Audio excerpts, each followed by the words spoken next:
Hello friends, ગામઠી કિચનમાં તમારું હાર્દિક સ્વાગત છે। આજે આપણે બનાવીશું પંજાબી અથાણું। સીઝન હોય એટલે આપણે બધા જ અથાણા બનાવતા હોય ફ્રેન્ડ્સ, પણ જો આ પંજાબી અથાણું એકવાર બનાવી લીધું તો પછી વારંવાર બનાવવાનું મન થશે।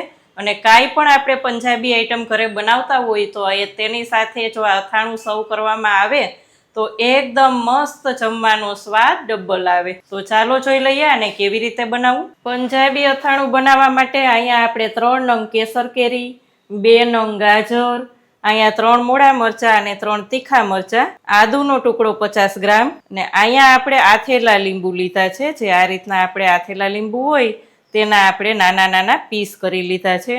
અહીંયા આપણે કેરડા લીધા છે। આ કેરડાની દાંડલી મેં કાઢી લીધી છે, એટલે આ જ રીતે ગોળ ગોળ કેરડા આપણા તૈયાર થઈ ગયા છે। આમાં હજી તમે કરમદા લઈ શકો, લીલી હળદર પણ લઈ શકો, પણ અત્યારે આપણે આ આટલું જ લેવાના છીએ।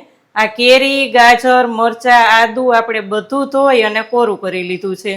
હવે આપણે તેને બારીક બારીક કાપવાનું છે। કેરીમાંથી આપણે છાલ કાઢવાની નથી, આ જ રીતે બારીક બારીક એકદમ સરસ કાપી લેવાનું છે। બધું કટિંગ આ જ રીતે એક સરખું કરવાનું છે। જો તમે લાંબી લાંબી ચિપ્સમાં કરવાના હોય તો બધું લાંબી લાંબી ચિપ્સમાં કરવાનું।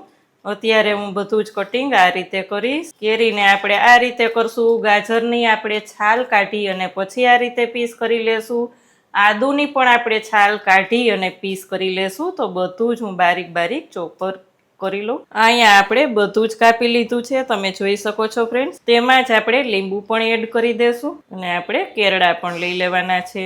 અહીંયા આપણે લઈ લેવાનો છે પંજાબી મસાલો, જે રેડીમેડ આવે છે તે જ આપણે લીધો છે, તેને એડ કરીએ। પંજાબી અથાણાનો મસાલો અહીંયા આપણે 100 ગ્રામનું પેકેટ લઈ અને એડ કરી દેશું અને એકદમ બધું મિક્સ કરી દેશું।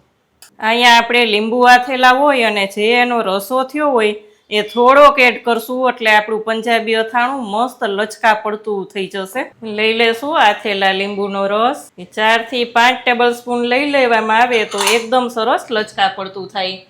ઉપર અહીંયા આપણે થોડુંક જ એક નાની વાટકી જેટલું અથવા તો 50 ગ્રામ સિંગ તેલ લઈ ગરમ કરી અને ઠંડુ થાય એટલે એડ કરી દેવાનું છે અને બધું મિક્સ કરી દેશું એટલે એકદમ મસ્ત થઈ જશે।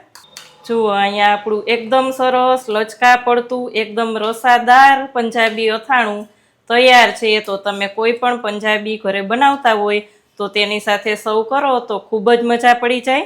તમે શું આ પંજાબી અથાણું બનાવો છો ફ્રેન્ડ્સ? કમેન્ટ ચોક્કસ કરજો। કેવી લાગી આજની રેસીપી?